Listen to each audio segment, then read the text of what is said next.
Hello दोस्तों, कैसे हो? आपका स्वागत है तिरपान स्टडी सेंटर में। आज जो हम करने जा रहे हैं क्लास 9th का जो है सामाजिक विज्ञान यानी सोशल साइंस का जो है चैप्टर नंबर 5 जो कि हिस्ट्री का है। इसमें हम आज करेंगे पेस्टोरियलिस्ट इन देयर मॉडर्न वर्ल्ड यानी आधुनिक विश्व में चरवाहे। कहते हैं चरवाहों के अंतर्गत जो है एग्जाम में जरूर एक न एक क्वेश्चन बनता है, तो इसी के अंतर्गत जो है तिरपान स्टडी सेंटर ने 8 क्वेश्चन को जो है में इम्पोर्टेंट दिया है और हो सकता है कि 100% चांस है कि इन्हीं में से क्वेश्चन होगा। सिर्फ घुमा फिरा के क्वेश्चन हो सकता है, तो इसके लिए आपको टेंशन लेने की ज़रूरत नहीं है। आप अगर इस क्वेश्चनों को समझ लेते हो अच्छे से तो आपको प्रॉब्लम नहीं रहेगा। ठीक है, चलिए देखते हैं हमारा जो है अगला क्वेश्चन 7वां जो है वो क्या कहता है।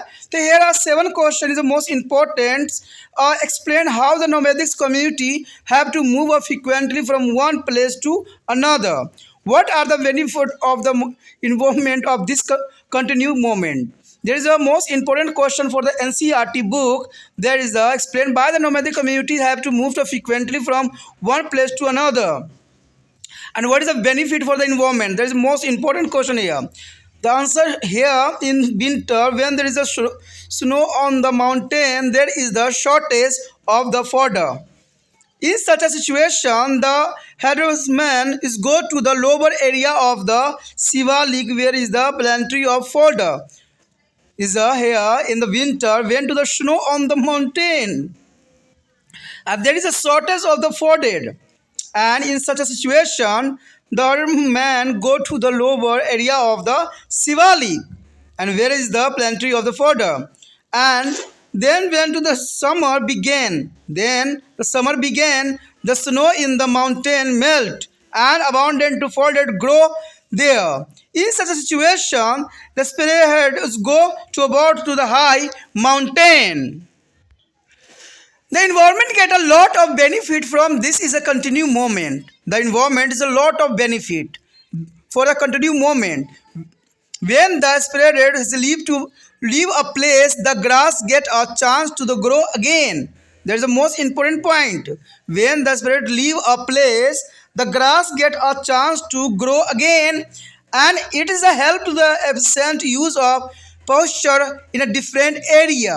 There is a benefit of the movement. Does the continued change of location, the vegetation of any one place in not over exploited? There is the most important point here. Due to continued change of the location, the vegetation of any one place is the not over exploited. And the next here, quality of posture is maintained. There is the most important here. A quality of posture is maintained. And the next, the fertility of the land remains constant due to change of place. The fertility as the land is remain constant due to change of place. The last point here, there is animal help to the providing to the manure to the soil. There is a most important point. The animal help in providing to manure to the soil. There is a most important question for the NCERT. दोस्तों यहाँ पर जो हमारा अत्यंत महत्वपूर्ण question आया है, ये जो क्वेश्चन है एनसीईआरटी के अंतर्गत है और ये क्वेश्चन कई मानने में बहुत ही महत्वपूर्ण रहता है। ठीक है, तो इस क्वेश्चन को थोड़ा ध्यान से कीजिएगा और इसको जो हो जितना हो सका मैंने इसको जो है इसको पॉइंटों में करने की पूरी कोशिश की है। इसमें क्वेश्चन यही है कि स्पष्ट कीजिए कि घुमंतरू समुदाय के को जो है बार बार एक जगह से दूसरे जगह क्यों जाना पड़ता था और इस निरंतर आगमन से पर्यावरण को क्या लाभ हुई। देखिए, घुमंतरू उसके नाम से ही आपको समझ में आ रहा होगा कि ये घूमने वाले व्यक्ति हुआ करते थे, ये घूमने वाले समुदाय हुआ करते थे जो एक जगह से दूसरे जगह घुमा करते थे और जहाँ पर उनको जो है कुछ कंडीशन अच्छे लगते थे वहाँ पर वो रह जाते थे और कुछ दिन के बाद उस जगह को भी छोड़ के चले जाते थे। तो इससे कहते हैं इन्वायरमेंट को भी फ़ायदा हुआ। जैसे घुमंतरू नाम से ही आपको डेफिनेशन देना पड़ेगा कि ऐसे समुदाय जो कि एक जगह से दूसरे जगह जो है अपने जीवन यापन करने के लिए जो है घूमते थे उनको घुमंतरू समुदाय कहते थे। और ये इसलिए करते थे कि अगर मान लिए जाड़े में, या जाड़े जो वर्ड यूज़ किया गया कोल्ड के लिए यूज़ किया गया, ठंड के लिए यूज़ किया गया है। ठीक है, जाड़ों में जब पहाड़ों पर बर्फ़ होती है यानी जब ठंड में जो है पहाड़ों पर बर्फ़ होती है तो वहाँ चारे की काफ़ी कमी हो जाती है। ये तो आपको भी पता है ना कि धूप जो है वहाँ पर नहीं पहुँच पाती है, जिसकी वजह से पेड़ पौधे जो है ग्रो नहीं कर पाते हैं, जिसकी वजह से वहाँ पर जो है घासों की कमी हो जाती है। ऐसे में चरवाहे शिवालिक के निचले इलाकों में चले जाते हैं जहाँ भरपूर चारा मिल जाता है। तो इस कंडीशन में जो है जितने भी घुमंतरू होते हैं वो पहाड़ी क्षेत्र को छोड़ के निचले क्षेत्र में चले जाते हैं जहाँ बर्फ़ नहीं गिरती है और वहाँ पर काफ़ी हरा भरा रहता है, काफ़ी अमाउंट में घास फूस होता है। तो उस क्षेत्र में जाकर जो है अपने जो है मवेशियों को चराते थे। तो इसलिए घुमंतरू ऐसा किया करते थे। कहते हैं फिर जब गर्मी शुरू होती थी, ये जाड़े की कंडीशन थी, अब जब गर्मी शुरू होती है तो पहाड़ी की जो बर्फ़ है पिघल जाती थी और वहाँ प्रचुर चारा उग जाता था, क्योंकि जैसे ही बर्फ़ पिघलेगी, धूप पड़ेगी तो जनरल सी बात है कि जो वहाँ पर घास है वो वृद्धि कर जाएगी। और ऐसा ही होता था, चारे बहुत ही ग्रो कर जाते थे, इसलिए जो है ऐसे में चरवाहे ऊंचे पहाड़ी की ओर चले जाते थे।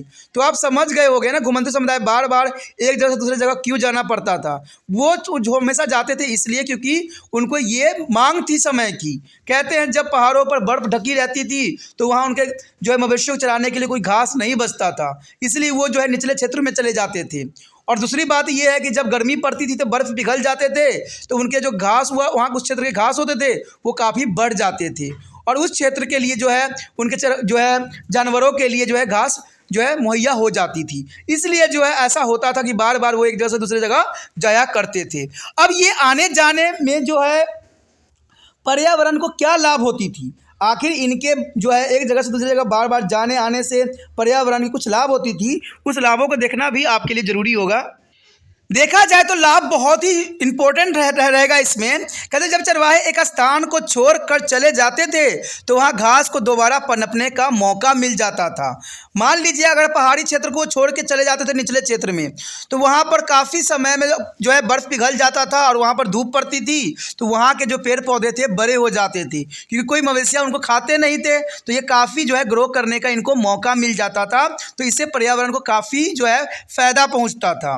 यह विभिन्न क्षेत्रों की चरगाहों को जो है प्रभावशाली प्रयोग में सहायता करता था। यानी देखा जाए तो यह विभिन्न क्षेत्रों के चरगाहों को काफ़ी प्रभावशाली प्रयोग में सहायक करता था। यानी अगर सर्दी पड़ती थी तो वो निचले क्षेत्र में चले जाते थे और जैसे ही गर्मी पड़ती थी तो वो पहाड़ी क्षेत्र में चले जाते थे। तो इसका जो है उनके हर तरह की समस्या जो थी बहुत आसान तरीके से जो है सलूशन हो जाती थी।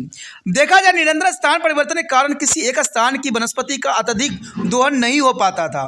देखिए कोई व्यक्ति अगर एक ही क्षेत्र में रहता है और एक क्षेत्र में जो है अगर उनके मवेशियों खाते हैं तो घास जनरली सी बात है ख़त्म हो जाएगी, लेकिन इनके जो है जगह चेंज कर लेने से क्या होता था कि जो वनस्पति होती थी यानी जो पेड़ पौधे होते थे उनको पनपने का मौका मिलता था और पूरी तरह से वो नष्ट नहीं हुआ करते थे, कुछ रह जाते थे, जो कि बहुत काफ़ी इंपॉर्टेंट बात यहाँ पर रहता है। और इस कारण से क्या होता था, चरगाहों की गुणवत्ता बनी रहती थी। यानी देखा जाए तो चरगाहों की जो गुणवत्ता बनी रहती थी। मान लीजिए अगर आपने कोई घास लगाया है और घास को आप बार बार काट रहे हो, एक तरफ से पनपने नहीं दे रहे हो, तो क्या होगा, खेत आपका पूरा खाली हो जाएगा। तो यही बात यहाँ पर भी दर्शाया जाता है। देखते हो अगर आपने किसानी कर रहे होगे तो आपने देखा होगा कि अगर किसी क्षेत्र के जो अगर हम एक क्षेत्र से घास काटना स्टार्ट कर देते हैं, ठीक है, तो अगर हम आखिरी छोर पे पहुंचते हैं तब तक जो है जिधर से हमने स्टार्ट किया था वहाँ के ग्रास जो है काफ़ी बड़े बड़े हो जाते हैं। तो यही कंडीशन यहाँ पर था।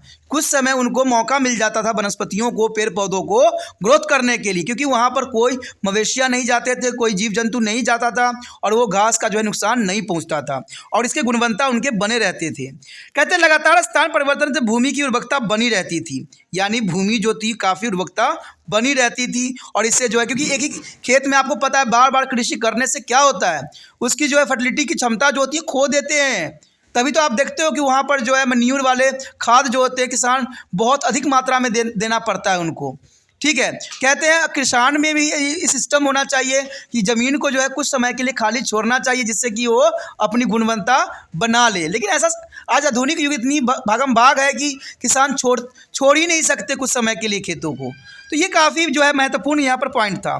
कहते हैं उनके पशु जो है जो मिट्टी को खाद उपलब्ध कराने में सहायता करते। देखिए बहुत ही इंपॉर्टेंट बात यहाँ पर आया है कि अगर मवेशियाँ अगर वहाँ पर चारण करने जाते थे, घास को खाने जाते थे, तो वहाँ पर डंक भी करते थे।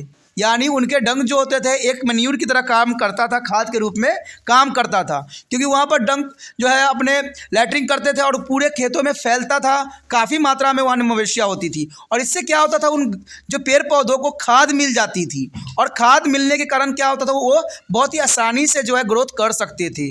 तो ये काफ़ी महत्वपूर्ण बात थी यहाँ पर इस क्वेश्चन के अंतर्गत। ऐसे तो ये क्वेश्चन जो है एनसीईआरटी का है, ठीक है, आपके जो है एनसीईआरटी बुक में जो है मिल जाएगा। बहुत ही काफ़ी महत्वपूर्ण क्वेश्चन है जो कि मैंने लिया है और उठाया भी है, क्योंकि ऐसे क्वेश्चन जो है कई बार एग्जाम में देखने को मिला है। तो इस क्वेश्चन को मैंने जितना हो सका पॉइंट में रखने की कोशिश भी किया है, जो कि आपके लिए आसान रहेगा। लेकिन आसान तब बनेगा जब इसको कॉपी पे आप जो है लिखोगे, ठीक है, इसको बार बार पढ़ोगे और अगर नहीं समझ में आता है तो इस वीडियो को देखोगे, ठीक है, तभी जाके ये क्वेश्चन आपका हो सकता है। अगर आपने एक बार देख लिया, समझ थोड़ा आया, अगर पूरा समझे नहीं तो समझ लीजिए कि ये आपके लिए नुकसानदायक ही है। इसलिए इस क्वेश्चन को नोट डाउन भी करो, समझो भी, पढ़ो भी और अच्छे से जो है एग्ज़ाम की तैयारी में लगा दो।